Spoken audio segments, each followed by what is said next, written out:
When something is important enough, you do it even if the odds are not in your favor. When you struggle with a problem, that's when you understand it. Life needs to be more than just solving problems every day.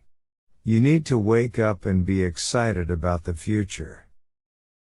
I think it's very important to have a feedback loop, where you're constantly thinking about what you've done and how you could be doing it better. If something is important enough, you do it even if the odds aren't in your favor. Life is too short for long-term grudges. My proceeds from the PayPal acquisition were $180 million. I put $100 million in SpaceX, $70 million in Tesla, and $10 million in Solar City.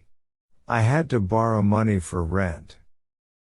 You want to have a future where you're expecting things to be better, not one where you're expecting things to be worse.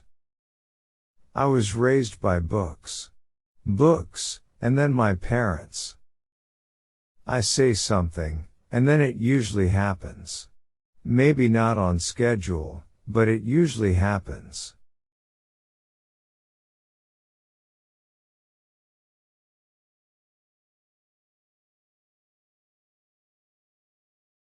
I'm not trying to be anyone's savior. I just try to think about the future and not be sad. You have to be pretty driven to make it happen. Otherwise, you will just make yourself miserable. If you buy a ticket to hell, it isn't fair to blame hell. When something is important enough, you do it even if the odds are not in your favor. For me, it was never about money, but solving problems for the future of humanity. It's okay to have your eggs in one basket as long as you control what happens to that basket. I would like to die on Mars. Just not on impact. You shouldn't do things differently just because they're different. They need to be better. Education is basically downloading data and algorithms into your brain. My mentality is that of a samurai. I would rather commit seppuku than fail.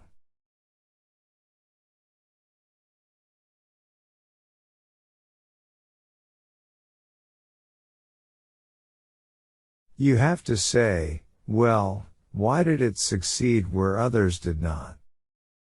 People work better when they know what the goal is and why. It is important that people look forward to coming to work in the morning and enjoy working. Pronouns suck. Going from PayPal, I thought, well, what are some of the other problems that are likely to most affect the future of humanity? Not from the perspective, what's the best way to make money? Patience is a virtue, and I'm learning patience. It's a tough lesson. When I was a little kid, I was really scared of the dark.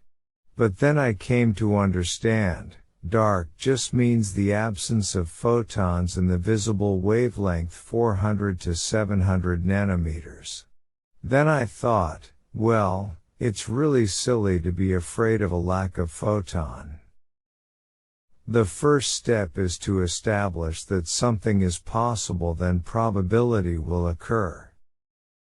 My biggest mistake is probably weighing too much on someone's talent and not someone's personality.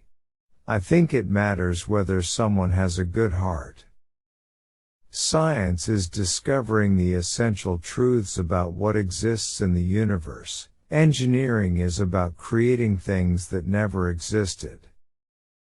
Starting and growing a business is as much about the innovation, drive and determination of the people who do it as it is about the product they sell.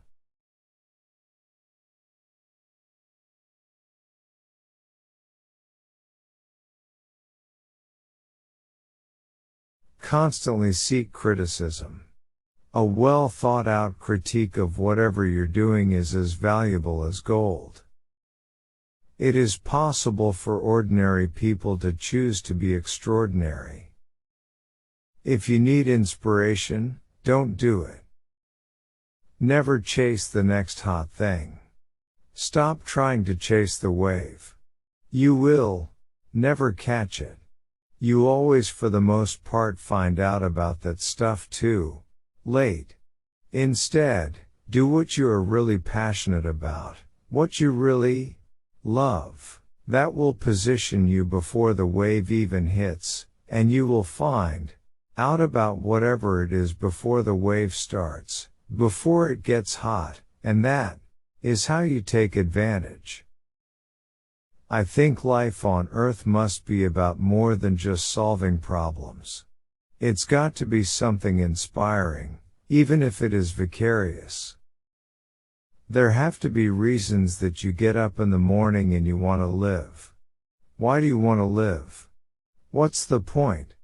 What inspires you? What do you love about the future?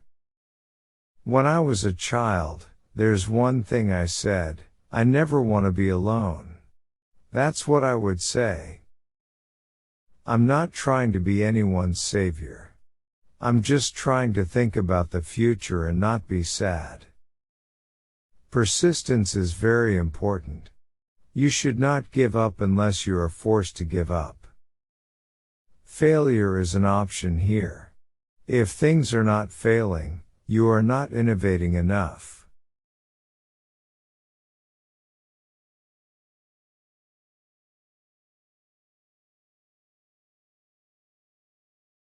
No, I don't ever give up. I'd have to be dead or completely incapacitated. One of the really tough things is figuring out what questions to ask. Once you figure out the question, then the answer is relatively easy. I came to the conclusion that we should aspire to increase the scope and scale of human consciousness in order to better understand what questions to ask. Really, the only thing THT makes sense is to strive for greater collective enlightenment. Every person in your company is a vector. Your progress is determined by the sum of all vectors. If you go back a few hundred years, what we take for granted today would seem like magic: being able to talk to people over long distances, to transmit images, flying, accessing vast amounts of data like an oracle. These are all things that would have been considered magic a few hundred years ago. The only thing that makes sense to do is strive for greater collective enlightenment. I could go and buy one of the islands in the Bahamas and turn it into my personal fiefdom, but I am much more interested in trying to build and create a new company. Constantly think about how you could be doing things better. It is important to view knowledge as sort of a semantic tree. Make sure you understand the fundamental principles, the trunk and big branches, before you get into the leaves/details, or there is nothing for them to hang on to. I think that's the single best piece of advice. Constantly think about how you could be doing things better and questioning yourself.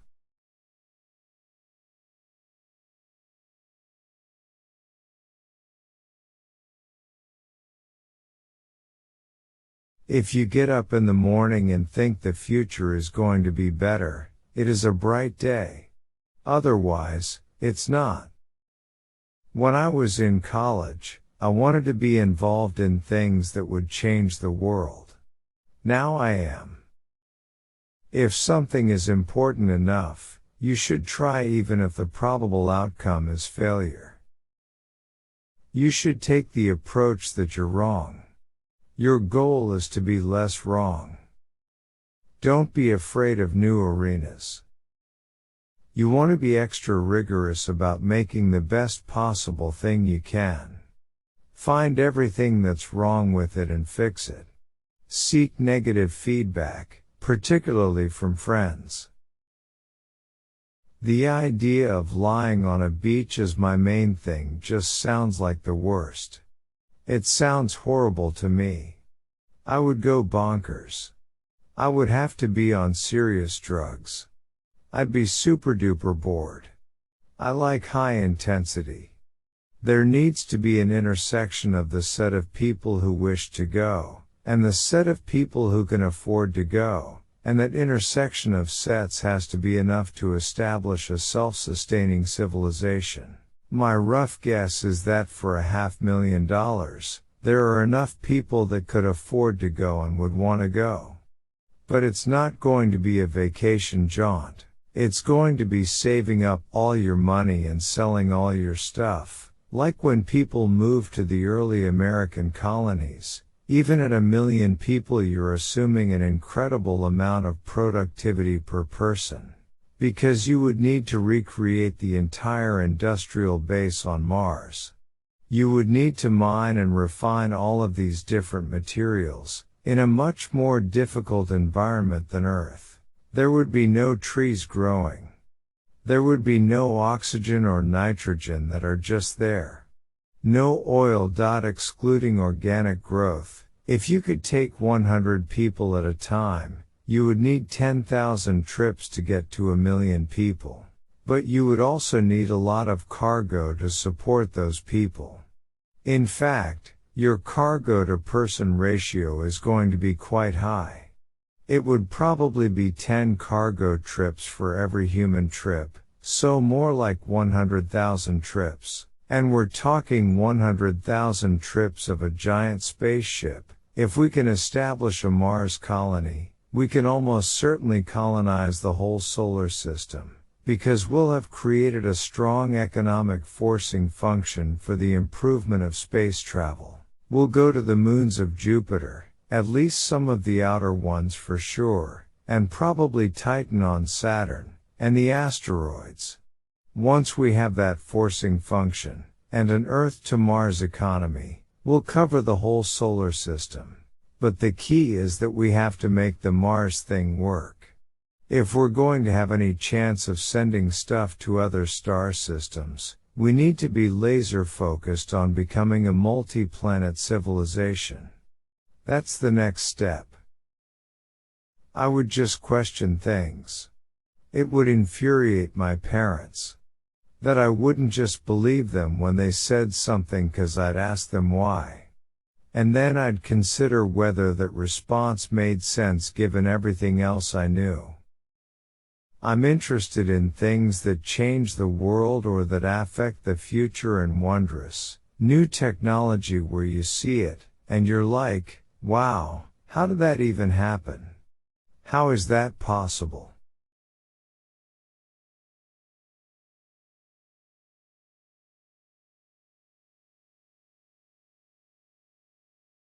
You get paid in direct proportion to the difficulty of problems you solve.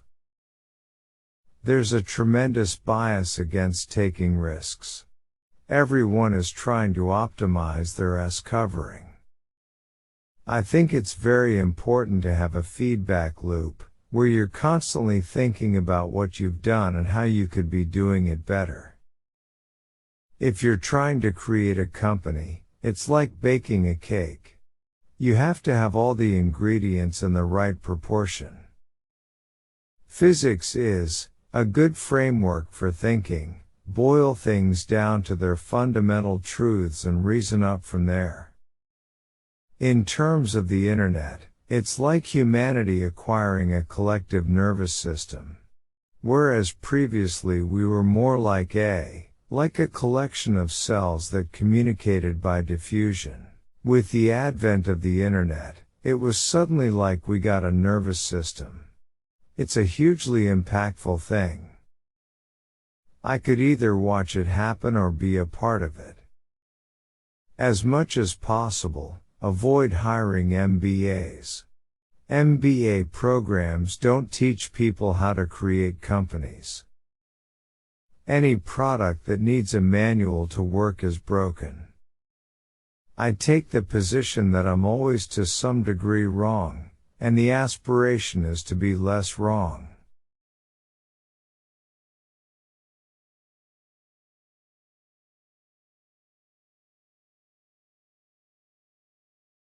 I wouldn't say I have a lack of fear. In fact, I'd like my fear emotion to be less because it's very distracting and fries my nervous system. Work like hell. I mean, you just have to put in 80 to 100-hour weeks every week. This improves the odds of success. I always have optimism, but I'm realistic. It was not with the expectation of great success that I started Tesla or SpaceX. It's just that I thought they were important enough to do anyway. Some people don't like change, but you need to embrace change if the alternative is disaster. Brand is just a perception, and perception will match reality over time. Sometimes it will be ahead, other times it will be behind. But brand is simply a collective impression some have about a product. I think it's important to reason from first principles rather than by analogy. The normal way we conduct our lives is we reason by analogy. My motivation for all my companies has been to be involved in something that I thought would have a significant impact on the world. They were building a Ferrari for every launch when it was possible that a Honda Accord might do the trick. I think it would be great to be born on Earth and die on Mars. Just hopefully not at the point of impact. Don't delude yourself into thinking something's working when it's not, or you're gonna get fixated on a bad solution.